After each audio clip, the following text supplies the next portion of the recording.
Merci de choisir HK6 Télévision, mesdames et messieurs. Vous le regardez à travers la République démocratique du Congo et même à l'extérieur. L'actualité reste dominée par la structuration du présidium de l'Union sacrée.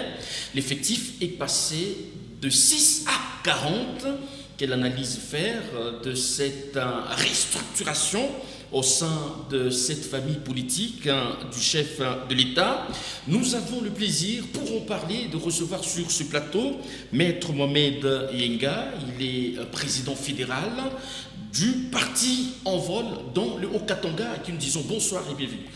Bonsoir monsieur Christian Mouchampa, merci de l'honneur que vous nous faites en nous associant à cette émission au cours de laquelle nous allons certainement parler République. Bonsoir aux honorables téléspectateurs de la télévision HK6. Bonsoir également à mon co-débatteur. Alors, votre co-débatteur, c'est monsieur bienvenu Iragi Mouchengezi. Il est analyste politique, à qui nous disons également bonsoir. Bonsoir, monsieur Christian. Je profite de l'occasion pour saluer tous les compatriotes qui sont frappés par la guerre de l'Est, ceux qui sont à Goma, ceux qui sont à Bukavu, ceux qui sont à Ituri. Et nous saluons toujours la résistance de Rosalie de nos FAPC. Bonsoir, monsieur Christian. Merci bien. Vous avez suivi, comme tout le monde, cette restructuration au sein de l'Union sacrée de la Nation. Les présidiums, autrefois, chapeautés par 6 personnes. Actuellement, il y a de nouvelles recrues ou de nouveaux entrants. Et l'effectif est passé de 6 à 40. Votre première lecture? D'accord, monsieur Christian, je crois que ma première lecture, c'est de confirmer que l'Union sacrée de la Nation, c'est une vision. Et chaque visionnaire a sa façon de gérer selon les fonctionnements qu'il a imposés à sa vision. Je crois que la haute autorité de l'Union sacrée de la Nation, son Excellence Félix Antoine Tshisekedi Tshilombo, président de la République, chef de l'État, a plusieurs fois reproché la manière de gestion de l'Union sacrée de la Nation. Il a plusieurs fois dit que l'Union sacrée de la Nation n'était pas un cadre pour distribuer des postes. Et il s'est plaint plusieurs fois de non-accompagnement de certains cadres au sein de l'Union sacrée de la Nation. Et il avait demandé, à travers une causerie morale qu'il avait faite avec les hauts cadres de l'Union sacrée de la Nation, qu'il va procéder à une restructuration. Et c'est comme cela que nous avons suivi tous que André Mbata, qui a été mandaté pour ces tâches, a déposé une liste modifiée où les présidiums maintenant quittent de 6 à 40 personnalités réparties dans plusieurs provinces. Ils ont respecté quelque part la géopolitique. Donc, à première vue, pour moi, c'est une vision du chef de l'État. Et lui-même, en tant que visionnaire, il a jugé bon de restructurer l'Union sacrée de la Nation. Et vous avez estimé qu'il y a certains hauts cadres de l'Union sacrée qui n'accompagnaient pas le chef de l'État, mais dans cette restructuration, il n'y a personne qui est exclu. Comment comprenez-vous cela? Vous savez, M. Christian, l'Union sacrée de la Nation est constituée de tous les partis politiques ASBL qui accompagnent la vision du chef de l'État. Et c'est réparti à travers tous les pays, dans les 26 provinces. Et quand nous avons connu l'ancien présidium qu'on vient de restructurer, était constitué de 6 personnes. Et vous voyez que dans ces présidiums, bien sûr, il y avait ces présidents des autres partis politiques qui ont amené sur la table 40 élus, 30 élus, voire même ils ont fait un consortium, ils ont eu autant d'élus, mais qui ne se retrouvaient pas dans les présidiums. Par exemple, quand vous citez Honorable Mbosso, il n'a pas assez d'élus. Mais quand vous prenez d'autres partis qui ont été exclus dans les présidiums, et ils devaient maintenant se contenter juste des décisions qui ont été prises au niveau des présidiums, il y a eu beaucoup de frustrations de plusieurs leaders politiques, de plusieurs partis politiques, qui ont amené plusieurs cartes sur la table pour apporter la majorité à l'Union sacrée de la Nation. Et le chef de l'État ayant suivi toutes ces frustrations, il a jugé bon de restructurer, c'est sa vision. Il a trouvé que la façon dont... C'est pour la bonne cause. En tout cas, c'est pour renforcer les liens et la cohésion au niveau de l'Union sacrée de la Nation. Alors, vous êtes de l'opposition. Comment vous avez accueilli cette restructuration de vos... voilà, de ceux qui gèrent le pays au niveau de l'Union sacrée? Merci beaucoup, messieurs les journalistes, de la parole nous accorder. Comme vous venez de me présenter, je suis un opposant. Je vais donc faire une lecture de quelqu'un qui n'est pas dedans, parce qu'il y a effectivement ceux qui sont à l'interne, qui ont des arguments avancés ou des raisons avancées motivant justement la décision qui a été prise par le responsable de cette plateforme politique dénommée Union sacrée pour la nation. Quant à ce qui nous concerne, on a effectivement constaté qu'il y a eu la restructuration, parce que tout dernièrement, vous avez certainement suivi lors d'une matinée politique ou d'une réunion de cette plateforme, le chef de l'État qui en est autorité morale ou autorité suprême, selon les termes qu'eux-mêmes utilisent, qui avait dénoncé une certaine méconduite au niveau des lions dits sacrés ou un certain dysfonctionnement que lui-même avait constaté, tout en parlant notamment de ceux qui ne l'accompagnaient pas, c'est lui-même qui avait utilisé ce langage, et qui ne s'était pas fortement mobilisé par rapport à la situation que nous traversons, que notre pays traverse dans sa partie orientale. Je voudrais bien parler de la guerre d'agression dont nous sommes victimes. Donc, le chef avait annoncé la restructuration de sa plateforme, parce qu'il faudrait le préciser que c'est une cuisine interne qui intéresse beaucoup plus les gens du pouvoir ou les gens qui gouvernent notre pays. Ils ont fait comme ils ont fait. C'est vrai que déjà, après l'annonce de cette restructuration, il y a des voix plus ou moins dissidentes déjà au niveau interne, parce que j'ai suivi, par exemple, certains qui considèrent que c'est beaucoup plus M. Mbata qui s'est donné beaucoup plus la part du lion, parce qu'il est pratiquement le suppléant du chef de l'État. Et comme vous le savez, le chef de l'État ayant beaucoup de choses à faire, donc il n'aura pas le temps de pouvoir s'occuper du fonctionnement de cette plateforme. Et en ce moment-là, ça sera M. Mbata qui va devoir diriger cette plateforme électorale ou politique.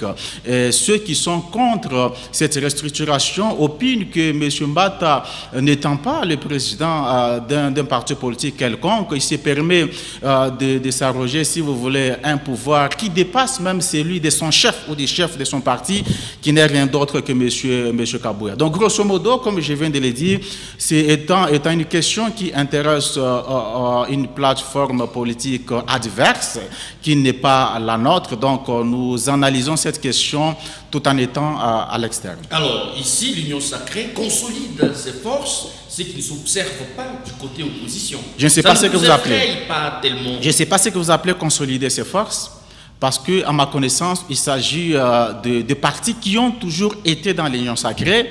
C'est juste un réajustement, justement, si vous voulez, du fonctionnement de cette plateforme de l'Union dite sacrée, qui n'aura, à mon sens, rien à voir avec les bons fonctionnements des institutions de l'État ou alors le vécu quotidien de la population congolaise. Mon co-débatteur vous a dit que l'Union sacrée, c'est une prétendue vision de M. Tshisekedi. Si réellement c'est une vision de M. Tshisekedi, donc la vision demeure telle qu'elle. Et comme vous le savez, ça fait plus de 6 ans que M. Tshisekedi est au pouvoir avec sa même vision, et dont le résultat ou le bilan est catastrophique dans tous les secteurs de la vie nationale. Donc ce n'est pas avec cette restructuration qui viendra changer la vision de M. Tshisekedi, qui est une vision boiteuse dans tous les secteurs de la vie nationale. Alors, vous restructurez l'Union sacrée pour quelle finalité? Voilà, nous sommes dans une période de guerre. Et le chef de l'État a besoin de plus de soutien. Et il ne faudrait pas limiter la pensée ou bien les apports par rapport à la guerre qui se passe au niveau de l'Est. Le chef de l'État a besoin de plusieurs intelligences.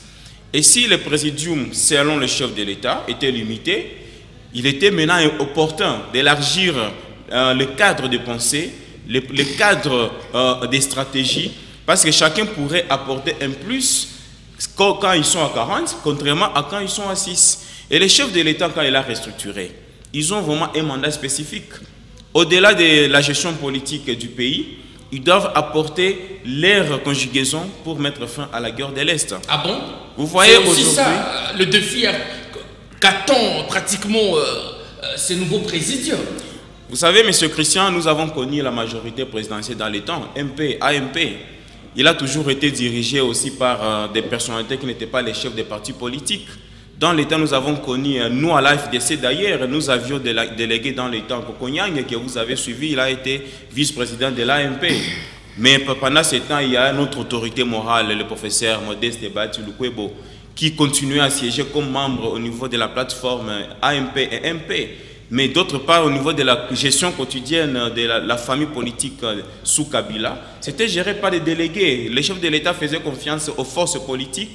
Selon que vous êtes la majorité parlementaire et suivi par nous, on était deuxième force parlementaire. Moi, je crois que le chef de l'État, au-delà de tout ce qu'il est en train de faire au pays, dans les développements socio-économiques et infrastructures dans le pays, parce qu'il faut qu'on se le dise, la RDC est en train de se métamorphoser. Et au-delà de tout ça, il faut maintenant que tous ces leaders là-bas... La RDC se métamorphose, en bien ou en mal? En bien, parce que vous savez, sur le plan infrastructure, nous sommes en train de faire maintenant des liaisons entre plusieurs provinces. Nous sommes ici dans les Hauts-Katanga, restons d'abord dans les Hauts-Katanga. Dans les Hauts-Katanga, toutes les routes nationales actuellement sont déjà construites. Il y a des routes de déviation qui sont en train d'être construites. Et quand je parle de ça, quitter Lubumbashi vers Kasumbalesa, quitter Kasumbalesa vers Sakanya, quitter Lubumbashi vers Mitwaba, beaucoup de... Donc les réalisations sont palpables. Sont palpables. Maintenant, dans ce cas, le chef de l'État a besoin maintenant de conjuguer les efforts de tous ces leaders politiques, selon qu'ils soient dans un espace politique XY, pour premièrement d'abord apporter leurs efforts pour mettre fin à la guerre de l'Est, mais aussi pour renforcer un peu les idées des uns et des autres pour le développement intégral de la RDC. Alors, votre débatteur a relevé un point important. André Mbata, qui n'est pas chef de file d'une formation politique quelconque, son chef, Augustin Kabouya, fait partie aussi de membres du Présidium. Est-ce que ça ne peut pas créer une crise, pas seulement au niveau de l'UDPS, mais il y a d'autres leaders ou personnalités qui dépendaient dans les temps, par exemple d'Augustin Kabouya, mais aujourd'hui, ils vont tous se retrouver autour d'une même table. Est-ce une petite crise de confiance ou consolidation d'efforts? Monsieur Christian, il faut savoir que l'Union sacrée de la nation n'est pas un parti politique. C'est plutôt une famille politique, une plateforme politique. Et les animateurs sont choisis par l'autorité, la haute autorité de l'Union sacrée de la nation. André Mbata étant aussi un des cadres de l'Union sacrée de la nation. Un poste que Kabouya occupe aujourd'hui à l'UDPS, c'est un poste passager. Demain, il peut être remplacé. Il n'est pas un rabbi pour rester à ce poste. De même qu'avant lui, il y avait un Kabunda, avant lui, il y avait Jacquemin Chaban, il y avait autant qui occupaient ces postes-là. Moi, je crois que même Augustin Kabouya, quand nous parlons de l'Union sacrée de la nation, il doit se conformer par rapport à la ligne de conduite donnée par la haute autorité de l'Union sacrée. Précisons que M. Mbata ne va pas gérer les partis politiques. Il va gérer la vision du chef, le secrétariat permanent. Parce que, disons, c'est une première restructuration qui a été annoncée. Il y aura maintenant la mise en place des commissions. Il y aura la mise en place de plusieurs sous-commissions, et ainsi de suite. Là, c'est d'abord les membres, les animateurs, un peu comme une assemblée générale, qui fera partie de cette assemblée générale qui va commencer à prendre des décisions sur la vie politique et la vie sociale du pays. Là, on a nommé les 40 personnes. Donc pour moi, M. Mbata, il a eu la confiance du chef de l'État pour conduire le secrétariat permanent de l'Union sacrée de la nation. Et il va conjuguer avec tous les chefs des partis qui ont été aussi associés dans ces présidiums de 40 personnes. Et par là, ils vont commencer à prendre des décisions. Il ne faut pas M. Mbata lui-même prendre des décisions là où il y a 40 personnes. Il y a toujours des débats et enfin, il y a un consensus. Le document est toujours signé à la fin. Donc, selon vous, le défi est de mettre fin à la guerre? Ça, c'est parmi les défis à relever. Oui. Alors, n'est-ce pas ça une bonne chose si on peut structurer la vision ou les animateurs de la vision du chef de l'État pour une cause noble? Mais bon, malheureusement, ça ne vous enchante pas. Écoutez, messieurs les journalistes, je voudrais, avant de revenir à votre question, dissiper le malentendu. Mon co-débatteur nous a laissé entendre que les postes qu'occupe M. Kabouya le poste de secrétaire général, il est passager. Je voudrais plutôt ici préciser que le poste n'est pas passager, c'est plutôt la personne de Kabouya qui est passagère. Ça, c'est de un. De deux, mon co-débatteur que vous avez présenté abusivement dans le préambule de cette émission comme analyste politique indépendant est en réalité, vous venez d'ailleurs de le dire, un membre de l'Union sacrée. Je ne sais pas pourquoi il ne voulait pas s'assumer en tant que tel. Mais il vient d'opiner tout à l'heure que ce gouvernement fait un travail de titan, que M. Tshisekedi est en train de poser les actions qui sont en train de développer ces pays, qu'il y a des routes qui se construisent et qui vont faire la liaison entre toutes les provinces. J'ai comme l'impression que mon co-débatteur de l'Union sacrée, mieux de l'Union dite sacrée, est le seul ou l'unique à voir ce que tout le monde ne va pas et à ne pas percevoir ce que va tout le monde. Qu'est-ce que lui a vu et que tout le monde ne va pas? C'est plutôt un bilan catastrophique dans tous les secteurs, que ce soit du point de vue social, du point de vue... Écoutez, il vous a dit que toutes les routes ont été construites, les routes nationales ont été construites dans la province du Haut-Katanga. C'est un grossier mensonge. Pourquoi? Parce que quand vous prenez la route Lubumbashi, Kassenga, cette route n'est pas construite. Quand vous prenez la route Lubumbashi, Puerto, Lubumbashi, Mitwaba, il ne faut pas parler des projets. Vous avez dit que ces routes, toutes ces routes nationales ont déjà été construites. Vous avez été à Mitwaba récemment. Ces routes ne sont pas construites. Il y a des projets ci et là qui sont en train d'être exécutés, mais qui sont d'ailleurs en retard. C'est vrai que la route Lubumbashi-Sakanya, elle est construite, mais les autres routes ne sont pas construites. Et ça n'entre pas dans les attributions d'un gouvernement provincial. Ici, il faudrait préciser que les routes nationales entrent plutôt dans les attributions du gouvernement central, mais qui donnent l'impression de faire autre chose que ce qu'il est censé faire. Parce que vous avez une première ministre qui donne l'impression d'être une première ministre des femmes. Donc, elle n'est là que là où il y a les femmes pour encourager le travail des femmes. Mais là où on l'attend plus, elle n'est pas là. Mais malheureusement, nous avons affaire à un gouvernement démissionnaire où tous les ministres de son gouvernement sont plutôt devenus des démobilisateurs pour que des jeunes intègrent dans les forces armées, dans les forces... Mais éveil patriotique, oui, mais ils sont censés faire, c'est pourquoi ils sont là. Ils ont quand même des responsabilités dans leurs ministères respectifs, mais ils sont là pour autre chose. Vous avez un Bemba qui a passé plus d'une année dans le ministère de la Défense en train de faire des vaches inutiles. Aujourd'hui, si vous voulez nommer au ministère des Transports, il s'est converti directement en vice-ministre de la Défense. Donc vous avez affaire à un gouvernement qui ne fait rien. Mais vous avez quand même un représentant de cette plateforme politique sur ce plateau qui se permet sans rire ni honte de déclarer que M. Tshisekedi pose des actions concrètes pour assurer le développement. Mais j'ai comme l'impression, et c'est d'ailleurs ça, si vous voulez, la position de la population congolaise, qu'il s'agit effectivement des actions imaginaires, mieux des actions qui sont exécutées dans un autre pays que la République démocratique du Congo. Alors, répondez maintenant à la question. La restructuration vise également, selon votre débatteur, à mettre terme pratiquement à la situation sécuritaire. Pourquoi vous ne saluez pas une telle démarche? Pourquoi nous ne saluons pas une telle démarche? Je viens de le dire que c'est une organisation interne qui n'a rien à voir avec nous autres. L'objectif qui vient de signaler le représentant de l'Union sacrée sur ce plateau. Mais ici, je voudrais préciser qu'il ne s'agit pas de nouvelles énergies.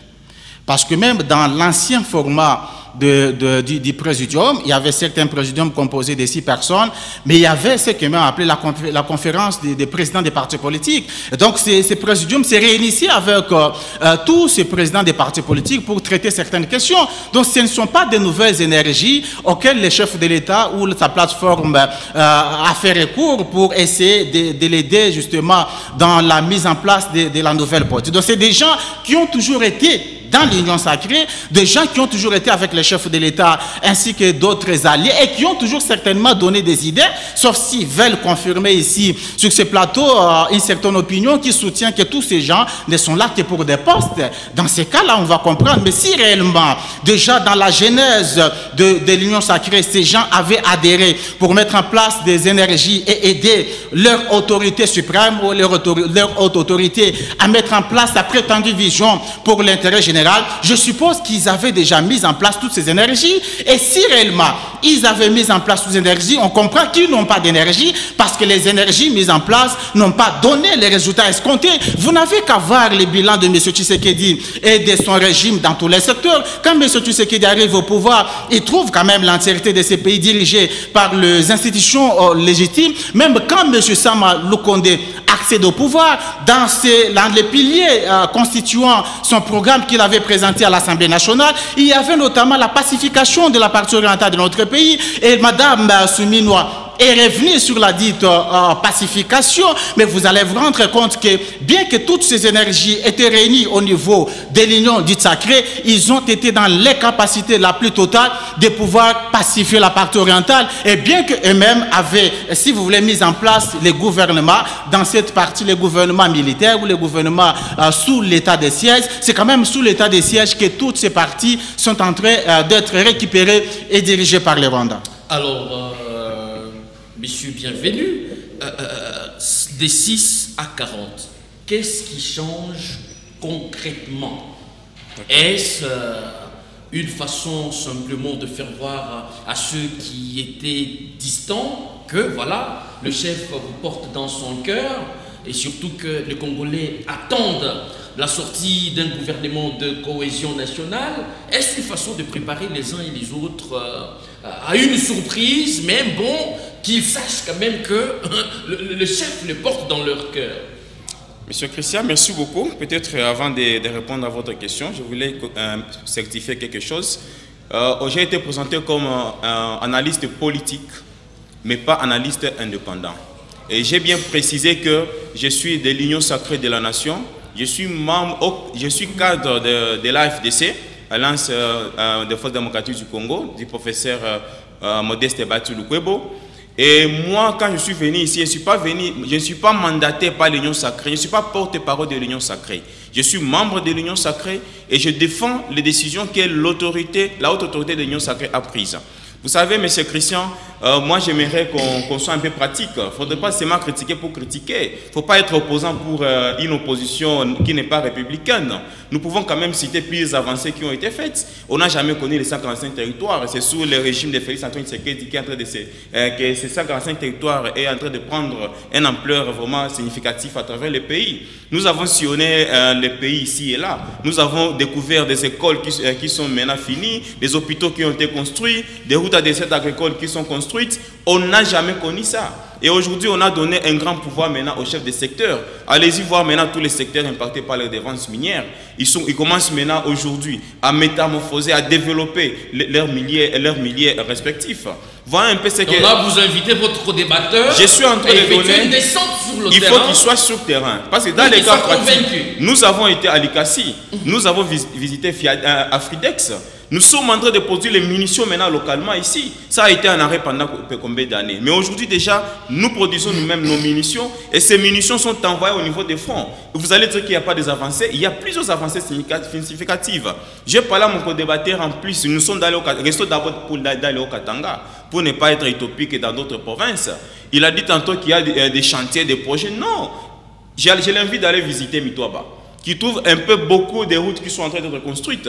D'ici là, Mitwaba sera rallié avec les Manon. Nous sommes déjà dans les Tanganyika.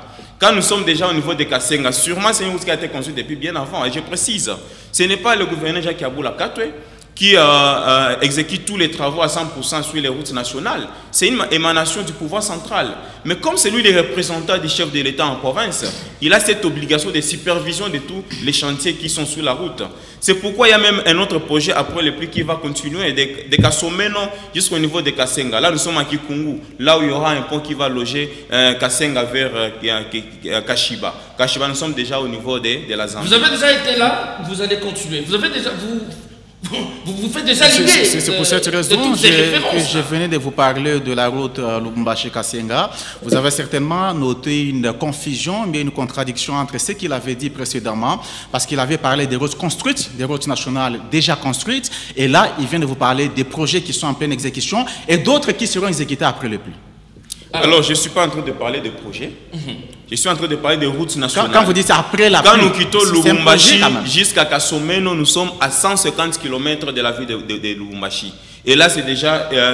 c'est une ancienne route, Lubumbashi-Kasomeno. C'est une ancienne route construite déjà. Oui, une ancienne. C'est pas l'œuvre de M. Tshisekedi, ça. Allez-y à Mukupa, allez-y à Kilwa, jusqu'à Poeto. Je connais très bien les Haut-Katanga, les coins de Haut-Katanga, pour avoir mené plusieurs missions, non seulement humanitaires, mais aussi des missions politiques.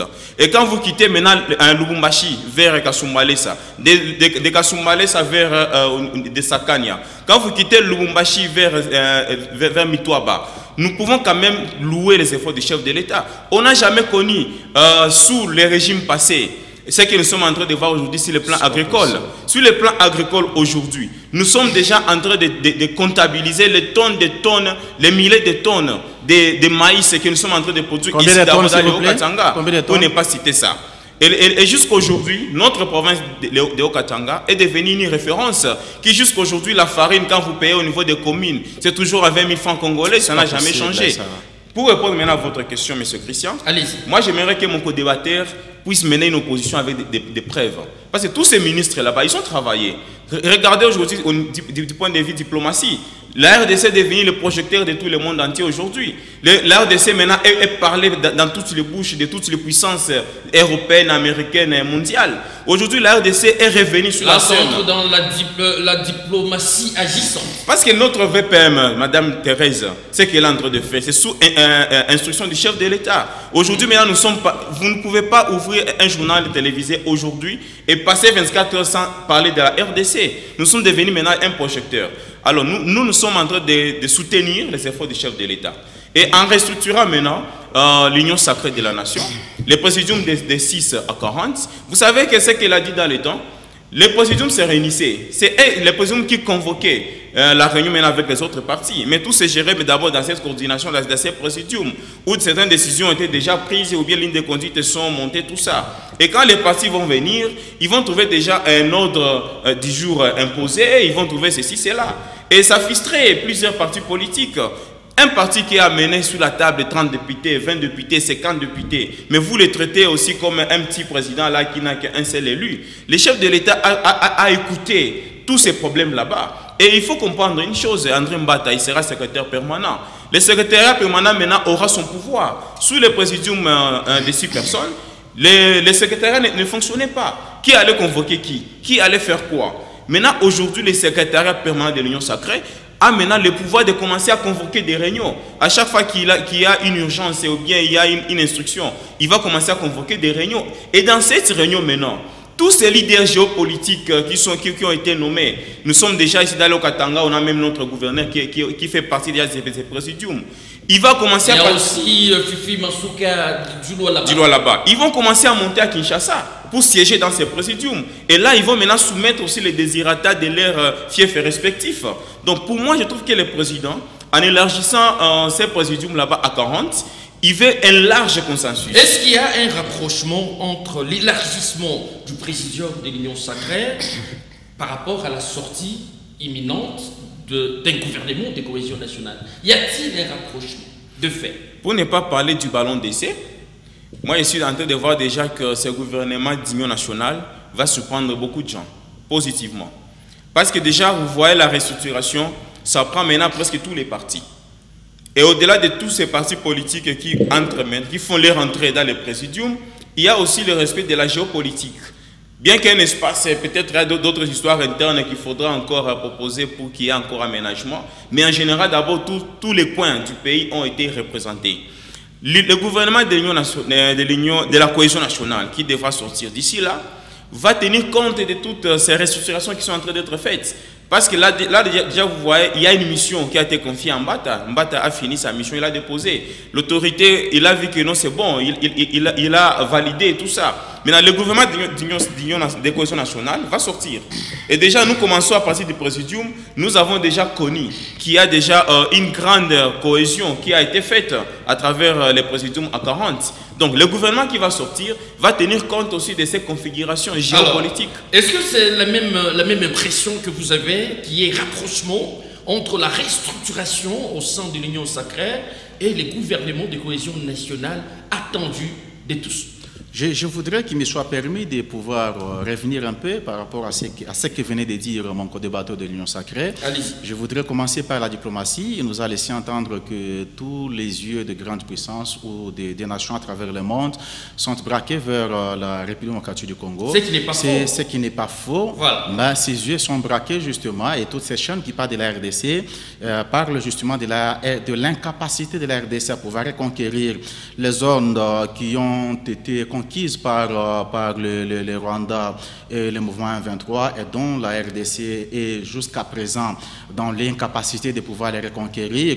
Et si je voudrais aussi préciser, parce qu'on nous a laissé entendre dernièrement ce qui est tout à fait vrai, que le chef de l'État est le garant du bon fonctionnement des institutions, mais je voudrais aussi préciser qu'il n'est pas que le garant du bon fonctionnement des institutions, il est aussi le garant de l'intégrité territoriale. C'est pour cette raison qu'il est appelé commandant suprême. Mais vous allez vous rendre compte que nous avons affaire à un commandant suprême qui ne peut pas fouler ses pieds à Goma, à Bunagana et à Bukavu, comprenez la suite. Je voudrais aussi revenir par rapport à ce qu'il venait de dire. Il nous a laissé entendre que dans le Haut-Katanga, la farine se vend à 20 000 francs congolais, mais ici, il faudrait préciser que c'est de la farine qui ne se vend que sur les réseaux sociaux, parce que ici, si à la sortie de cette émission, je vous donnais 20 000 francs pour acheter, même pour les Congolais lambda, tout ça, un sac de farine à la commune de Lumbashi, vous n'allez pas acheter un sac de farine à 20 000 francs. Moi, j'ai fait ça. C'est de la farine, c'est de la farine qui ne se vend que sur Facebook, sur Twitter, ainsi que d'autres réseaux sociaux. Vous avez parlé de la redevance minière. C'est pour cette raison, d'ailleurs, que vous devez avoir le courage de féliciter et de remercier M. Joseph Kabila, parce que la redevance minière, c'est de l'héritage de M. Joseph Kabila. Quand Kabila quitte le pouvoir, déjà à la fin de son règne, il va s'imposer face aux multinationales pour mettre dans la nouvelle loi minière cette redevance qui a pour objectif de pouvoir favoriser le développement à la base. Ça n'a rien à voir avec M. Tshisekedi. M. Tshisekedi trouve plutôt cet héritage parce que lui, il ne se plaint que par rapport au côté négatif de M. Joseph Kabila. Il n'a jamais dit que M. Kabila lui a laissé notamment cet héritage, mais qui est très mal géré. Parce que la continuité de l'État, c'est pas ça. Mais la continuité de l'État, ce n'est que lorsqu'il y a des points négatifs, là vous allez dire que Kabila a signé des accords avec les Rwandais, il a favorisé les brassages, ce qui n'est pas faux. Mais quand il s'agit des points positifs, et tout en sachant que vous en êtes aussi bénéficiaire, là vous ne parlez jamais de M. Joseph Kabila, vous allez parler de la continuité de l'État. C'est pas aussi normal ça. Je comprends que dans l'école, votre école politique, c'est une école qui met en pratique ce qu'on appelle la normalisation des crimes. Donc quand tu as deux antivaleurs, vous vous permettez, vous donnez le luxe de pouvoir convertir cela en valeur, et ça c'est déplorable. Donc parler, dire que M. Tshisekedi a fait fort pour développer ces pays, je me demande, moi j'y vais par des preuves par rapport au projet phare de M. Tshisekedi. Vous me parlez des 145 territoires, c'est pas quelque chose qui est exécuté, c'est un projet. 145 territoires, c'est un projet. Les projets sont finis. Je commence vous avec, les avez visités. Je commence avec les projets. Laissez-moi le temps de parler, s'il vous plaît. M. Tshisekedi arrive au pouvoir. Il va nous balancer avec, comme dans ses habitudes, un projet nommé le projet 100 jours du chef de l'État, qui va décimer plus de 50 millions de dollars avec des prétendues maisons préfabriquées, mais qui continuent à mesure dans les ports de Resselam. Il n'y a jamais eu, si vous voulez, des maisons qui ont été montrées à la population congolaise, encore moins des hôpitaux ou des écoles imaginaires. Il va nous balancer un autre projet nommé la lutte contre la pauvreté, mais là on se rend compte que les autorités de votre régime ont été à la hauteur de lutter contre la pauvreté que de leurs proches collaborateurs. Parce que la majorité de la population congolaise vit dans la misère la plus noire. Ils vont nous balancer un autre projet nommé Chile-Gelou en Chiluba, qui veut dire justement l'exemple. Mais dans ce projet, nous avons vu les chefs de l'État aller inaugurer un cybercafé en Bujimaï, pendant que ce projet a décimé plus de 100 millions de dollars. Mais je ne sais pas quels sont les projets qui ont été exécutés. Parce que moi, je vous parle. Moi, je vous parle avec des projets réels. Parlons de la gratuité de l'enseignement. Je voudrais ici préciser que quand monsieur, mais qu'est-ce qui est exécuté? Je suis désolé. Vous avez visité? Vous êtes un homme de terrain? Je suis allez-y désolé. sur terrain, visitez les territoires, monsieur. Sous d'autres cieux, je vous donne un chiffre, le nombre d'écoles, le nombre d'hôpitaux, le nombre de routes qui sont construites. On peut récompenser que la personne qui a réussi. Sous d'autres cieux, là où il y a des régimes tout à fait sérieux. Mais chez nous, on se permet de récompenser la première ministre, qui avait la gestion du projet 145 territoires, lequel projet a lamentablement échoué, mais on se permet de pouvoir récompenser cette dame. Et aujourd'hui, elle est première ministre. Je reviens maintenant par rapport au projet ou à l'exécution de la gratuité de l'enseignement. Ici, on rappelle qu'on ne parle pas du bilan du chef de l'État, plutôt de cette restructuration au sein de l'Union sacrée. Mais j'ai réagi, comme je l'ai dit, j'ai réagi à ce que venait de dire mon co-débatteur qui a parlé du bilan positif du chef de l'État dans tous les secteurs. Donc il fallait démonter toutes ces contre-vérités qui ont été alléguées ici de peur de désorienter l'opinion qui est victime de la mauvaise gouvernance du régime Tshisekedi. Je réponds maintenant à votre question. Voilà. S'il y a un mariage entre cette restructuration avec la promesse faite par le chef de l'État de mettre en place le gouvernement de cohésion d'union nationale, eh bien, ça, c'est dans leur cuisine interne, comme je viens de le dire. Pour nous autres, les gouvernements de l'union ou de l'unité nationale ne nous intéressent pas pour le moment, justement. Votre autorité morale n'est pas prête à tendre la main du chef? Écoutez, je suis la voix autorisée, effectivement, non seulement de mon autorité morale, mais également de mon parti politique en vol, comme je viens de le dire. Ce qui nous intéresse, nous, parce que la crise que nous traversons à l'est du pays est là des causes profondes. Donc, ce n'est pas uniquement en mettant en place un gouvernement d'union nationale que nous serons à même de pouvoir faire taire les armes ou faire cesser ces atrocités qui continuent à ensanglanter la partie orientale de notre pays. Ici, je voudrais préciser que ce que compte faire le régime en place, c'est en réalité quelque chose qui a été fait par le régime de Mobutu. Vous allez vous rappeler qu'à la fin de son régime, M. Mobutu sentant sa fin arriver, il avait pratiquement levé l'option de pouvoir organiser et mettre en place un gouvernement d'union nationale, ce qu'il avait fait d'ailleurs, mais cela n'avait pas empêché les autres de continuer, simplement parce qu'ils n'avaient pas bien analysé la situation.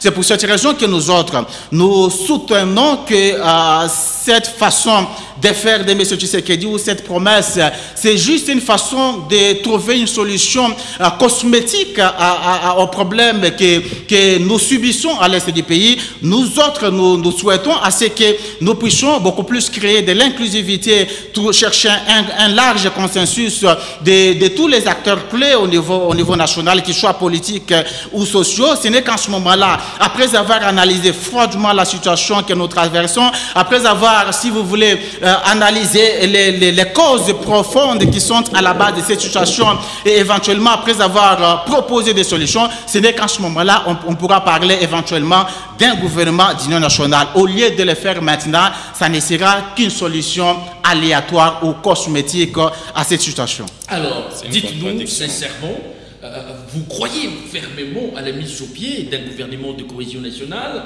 Il y a plusieurs acteurs majeurs de l'opposition qui disent non à cet appel du chef. Ce n'est pas de la fiction. Dire une chose et son contraire, c'est ça l'opposition que nous avons au Congo, malheureusement. Pendant la guerre, il n'y a pas d'opposition, il n'y a pas de majorité. Nous sommes tous des combattants, des soldats, et nous devons aller au front pour ramener la paix au pays. Nous avons suivi plusieurs fois au niveau d'Israël, la bande de Gaza. C'est une guerre qui date des années, mais c'est une guerre qui est toujours en train d'être pacifiée progressivement. Nous avons connu la guerre en Ukraine qui est encore aujourd'hui. Et la guerre en Ukraine, vous voyez comment il y a une mobilisation de tous les Ukrainiens autour de leur président pour amener la paix. Ce que le président Tshisekedi est en train de faire aujourd'hui, c'est une guerre qui lui a été imposée. Il n'a pas cherché cette guerre. Il a trouvé le pays est déjà en guerre. C'est une guerre qui a déjà maintenant 30 ans aujourd'hui. Mais c'est pour la première fois que cette guerre ici au Congo a maintenant une identité. Identité dans le sens où maintenant c'est le Rwanda qui est reconnu officiellement comme notre agresseur et qui commence à être puni déjà par le Royaume-Uni, par le Canada et les autres. Donc nous sommes en train de dire ceci. Notre opposition doit être une opposition républicaine. Elle ne doit pas être une opposition pour s'opposer parce que c'est la personne de M. Tshisekedi. Mais Tshisekedi n'est pas un monsieur. Ces opposants qui ne sont pas. Je m'excuse. Je voulais dire. Ils disent une chose et son contraire. C'est le président Tshisekedi qui avait depuis longtemps condamné Nanga dans son agression. Il avait même cité l'ancien président Joseph Kabila. J'ai suivi l'intervention de Martin Fayulu Madidi. Là où lui-même il fait un appel à Nanga, il fait un appel à Joseph Kabila. Et il a dit arrêtez, nous sommes vos frères, arrêtez avec la guerre. J'ai suivi sa sortie médiatique. Et puis maintenant, aujourd'hui, il vient au lui tend la main pour apporter maintenant son expertise, apporter maintenant ses contributions dans ce gouvernement d'union nationale pour mettre fin à la guerre. Il refuse. En fait de compte, nous devons maintenant aller chercher nos ennemis au niveau de l'opposition. Cette opposition dite opposition radicale doit se transformer en opposition républicaine. Parce que là maintenant, ce n'est pas question des partis politiques. Nous sommes envahis, nous sommes en guerre. L'opposition doit venir donner leur conjugaison. Et leur conjugaison, c'est quoi? Décider, par exemple, si l'envol ou bien Madidi, il prend un ministère clé XY. C'est là qu'on doit maintenant montrer que nous sommes en train d'éradiquer la guerre. Il y en a ceux qui sont sceptiques dans la mesure où ils ne voudraient peut-être pas partager l'état des lieux de votre gestion pour dire, voilà, il ne faudrait pas que vous puissiez dire quand il y a eu échec, c'est parce qu'il y a eu tel autre. Donc assumez-vous. Monsieur Christian, vous savez, dans le projet de 100 jours en brossant, nous, dans le Haut-Katanga, nous avons bénéficié de Johnson Sendwe, l'hôpital. L'hôpital qui a été abandonné depuis des années. Aujourd'hui, c'est devenu encore un bijou. Au moins, ça, on peut dire que nous avons quand même bénéficié de quelque chose. Mon frère, quand il parle de 145 territoires, il doit être un homme de terrain. Il ne faut pas être un politicien sur les médias. Revenez à la question. Maintenant, par rapport à cette question. Vous n'êtes pas à même de vous assumer. Si c'est pour mettre fin à la guerre, faudra-t-il recourir à l'opposition?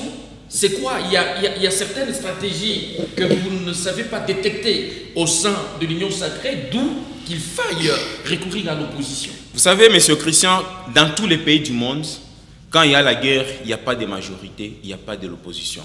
En cas de guerre, nous n'avons qu'un pays. Nous n'avons pas de frères, nous n'avons pas de sœurs, nous n'avons pas de famille, nous n'avons que le Congo. On défend et nous devons mourir pour cette patrie-là. Il ne faudrait pas dire plus tard que non, je pouvais faire ceci et rester en train de créer dans les réseaux sociaux au lieu d'aller agir et défendre le pays. Une passe en or, mais vous refusez. Écoutez, monsieur le journaliste, mon co-débatteur vous a dit que Léo Katanga a bénéficié de l'exécution du projet 100 jours à travers la réhabilitation de l'hôpital Sendwe. Et que vous avez vu. Mais je pense que c'est mieux de se renseigner avant de pouvoir alléguer cela, parce que cette réhabilitation-là, c'est suite à la collaboration publique-privée. Non, mon frère.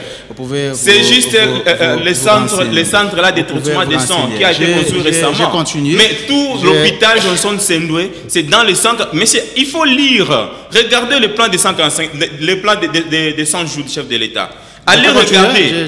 Léo Katanga avait aussi identifié, donc on avait identifié dans Léo Katanga l'hôpital Sendwe qui a été réhabilité. Soyez un homme de terrain. Quand vous me parlez de 145 territoires, allez sur le terrain, mon frère. Pourquoi vous dites que non, rien n'a marché?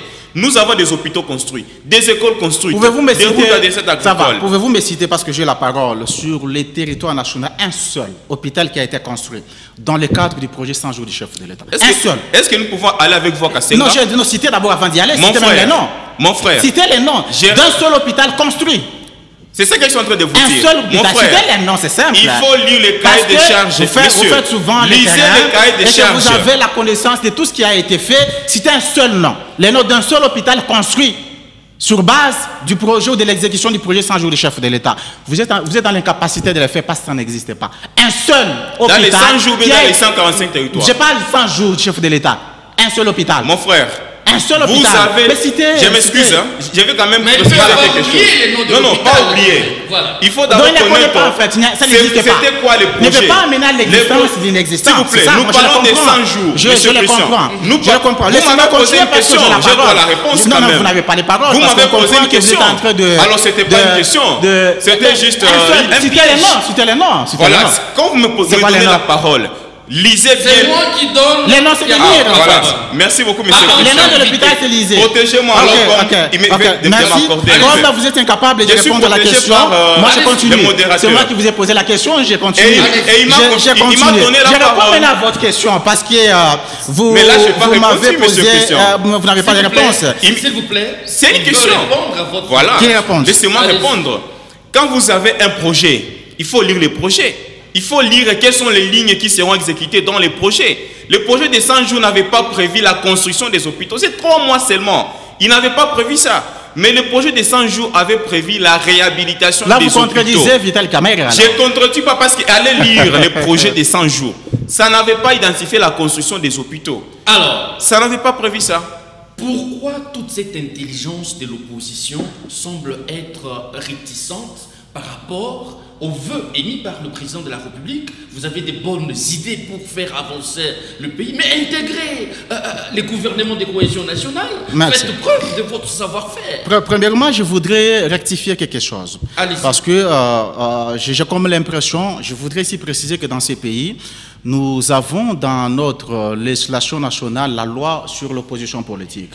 Et parmi les attributions qui sont reconnues à l'opposition politique, l'opposition a tout à fait les droits de pouvoir analyser l'action gouvernementale, de pouvoir la critiquer et éventuellement faire des contre-propositions. C'est ce que nous faisons.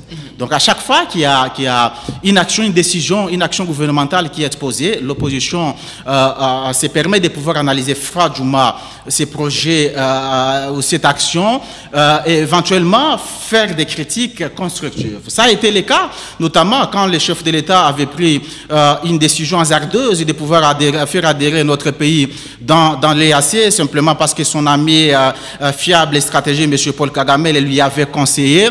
Et en ce moment-là, nous avions dénoncé cette politique en disant que c'était une politique de sous-traitance de notre sécurité, parce que quand le chef de l'État arrive au pouvoir, il se permet, étant donné qu'il n'avait aucune boussole, aucune vision politique et sécuritaire, il se permet de sous-traiter notre sécurité dans les cadres bilatéral et multilatéral, notamment avec l'armée ougandaise, qui est toujours sur le sol congolais, bien que son numéro 1 ne fait que faire justement de menaces à l'encontre de notre pays, mais ce gouvernement n'a jamais, si vous voulez si vous voulez dénoncer l'agression de l'Ouganda contre notre pays, nous on avait dénoncé cela, mais de l'autre côté, nous avions été victimes des injures publiques, des insultes de la part des parlementaires debout, parce que pour eux, quand on est opposant, c'est acclamer toute décision qui vient de la part de M. Tshisekedi. Et là, je le comprends, parce que pour lui, être un opposant républicain, c'est accepter tout ce que M. Tshisekedi fait. Écoutez, lui-même l'avait dit qu'il n'est pas Dieu le Père,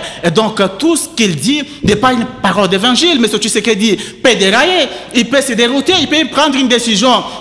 Étant humain, pensons peut-être que c'est une bonne décision, mais quand on analyse froidement, on se rend compte que ce n'est pas une décision qui a été prise dans le sens de l'intérêt général, mais plutôt à contre-courant de ces derniers. Et donc, en tant qu'opposant républicain, on a tout à fait le droit de pouvoir critiquer objectivement cela et faire des contre-propositions. Mais malheureusement, pour nos amis qui ont passé plus de 30 ans dans l'opposition et qui pensent que l'opposition, c'est incendier les bâtiments d'autrui, faire l'opposition, c'est accorder des nationalités étrangères à tout opposant qui critique l'action gouvernementale, faire l'opposition c'est injurieux et pense que ce que nous faisons là, ce n'est pas de l'opposition, et ils s'interdisent même de lire la loi sur l'opposition publique. Je réponds maintenant, je reviens maintenant à votre question, parce que vous dites qu'on nous propose quelque chose, tout ça.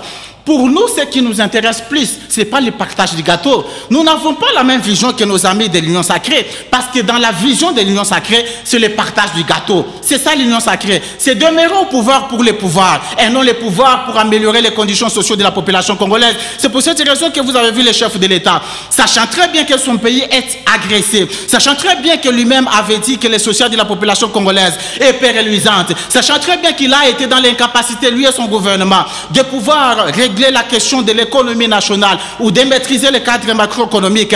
Mais il s'est permis de pouvoir dilapider des millions de dollars en organisant une campagne justement pour sillonner, pour une première fois, que les chefs de l'État sillonnaient le territoire national, mais cette fois-là, c'était pour aller prêcher le changement de la Constitution.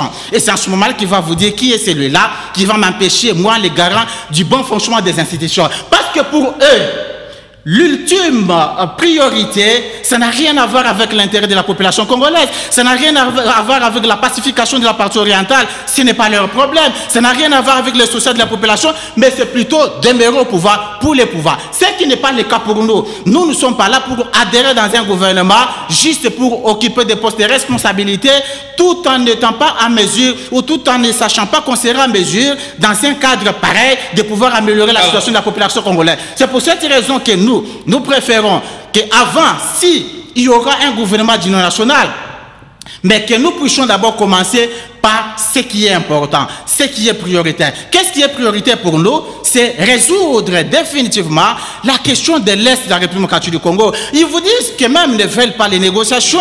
On vous a dit dernièrement qu'il y a une réponse rigoureuse qui se prépare, mais qui traîne encore. Mais pendant ce temps, c'est nos compatriotes dont les vies continuent à être fauchées par l'ennemi. Ce sont nos mamans qui continuent à être violées. Donc nous souhaitons commencer justement par créer l'inclusivité, par un large consensus, et par après on verra sur l'éventualité d'un gouvernement d'union nationale. Demeurer au pouvoir pour le pouvoir. Pense votre co-débatteur, c'est en quelque sorte les vœux de l'union sacrée, et nous allons chuter par là. Vous répondez.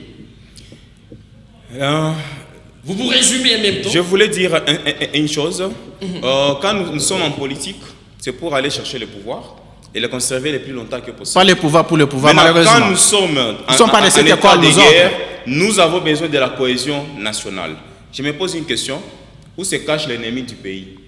Apparemment, c'est dans l'opposition alors. C'est vous qui avez acclamé M. Paul Kagame à Kinshasa. Vous l'avez considéré comme étant votre allié stratégique et fiable. J'ai comme l'impression que vous n'avez pas une bonne mémoire.